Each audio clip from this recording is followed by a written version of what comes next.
ഇളവൂരിൽ മരിച്ച 6 വയസ്സുകാരി ദേവാനന്ദയുടെ പോസ്റ്റ്മോർട്ടം നടപടികൾ പൂർത്തിയായി. മുങ്ങിമരണമാണെന്നാണ് പോസ്റ്റ്മോർട്ടം റിപ്പോർട്ടിലുള്ളത്. ദേവാനന്ദയുടെ ശ്വാസകോശത്തിലും വയറ്റിലും വെള്ളവും ചെളിയും കണ്ടെത്തിയിട്ടുണ്ട്. റിപ്പോർട്ട് ഫോറൻസിക് വിദഗ്ധർ വാക്കാൽ പോലീസിന് കൈമാറിയിട്ടുണ്ടെന്നാണ് വിവരം. നടപടിക്രമങ്ങൾ പൂർത്തിയാക്കിയതിനു ശേഷം മൃതദേഹം കൊല്ലത്തെ വീട്ടിലേക്ക് കൊണ്ടുപോയി. അതേസമയം കുട്ടിയുടെ പോസ്റ്റ്മോർട്ടം നടപടികൾ ക്യാമറയിൽ പകർത്തിയതായി കണ്ണനല്ലൂർ സിഐയുടെ നേതൃത്വത്തിലുള്ള പോലീസ് സംഘം പറഞ്ഞു. 12:30യോടെയാണ് കുട്ടിയുടെ മൃതദേഹം തിരുവനന്തപുരം മെഡിക്കൽ കോളേജിൽ എത്തിച്ചത്. മൃതദേഹത്തിൽ മുറിവുകളോ ചതവുകളോ ഇല്ലെന്ന് നേരത്തെ ഇൻക്വസ്റ്റ് റിപ്പോർട്ടിൽ പറഞ്ഞിരുന്നു. കുട്ടിയുടെ മരണത്തിൽ ദുരൂഹതയുണ്ടെന്ന സംശയം നാട്ടുകാർ ഉന്നയിച്ച സാഹചര്യത്തിലാണ് ഈ റിപ്പോർട്ട് പുറത്തുവരുന്നത്. ശരീരത്തിൽ ബലപ്രയോഗത്തിന്റെ ലക്ഷണങ്ങളൊന്നും ഇല്ലെന്നും റിപ്പോർട്ടിൽ വ്യക്തമാക്കിയിരുന്നു. ഇളവൂർ കിഴക്കേക്കരയിൽ ധനീഷ് ഭവനിൽ പ്രദീപ് കുമാറിന്റെയും ധന്യയുടെ മകളാണ് മരിച്ച ദേവാനന്ദ.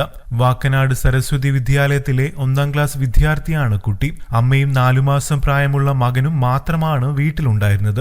മകനെ അകത്ത മുറിയിൽ ഉറക്കിക്കിടത്തിയ ശേഷം ധന്യ തുണി അലക്കാനായി വീടിന് പുറത്തിറങ്ങി. ഈ സമയം ദേവാനന്ദ വീടിന്റെ മുൻഭാഗത്തുള്ള ഹാളിൽ ഉണ്ടായിരുന്നു. തുണി അലക്കുന്നതിനിടെ ദേവാനന്ദ അമ്മയുടെ അരികിലെത്തിയെങ്കിലും കുഞ്ഞ് അകത്തുറങ്ങുന്നതിനാൽ കൂട്ടിരിക്കാനായി പറഞ്ഞു വിട്ടു. തുണി അലക്കുന്നതിനിടെ അകത്തേക്ക് കയറി വന്ന അമ്മ ദേവാനന്ദയെ തിരക്കിയെങ്കിലും കണ്ടില്ല. മുൻഭാഗത്തെ കതക് തുറന്നു കിടക്കുന്ന നിലയിലായിരുന്നു.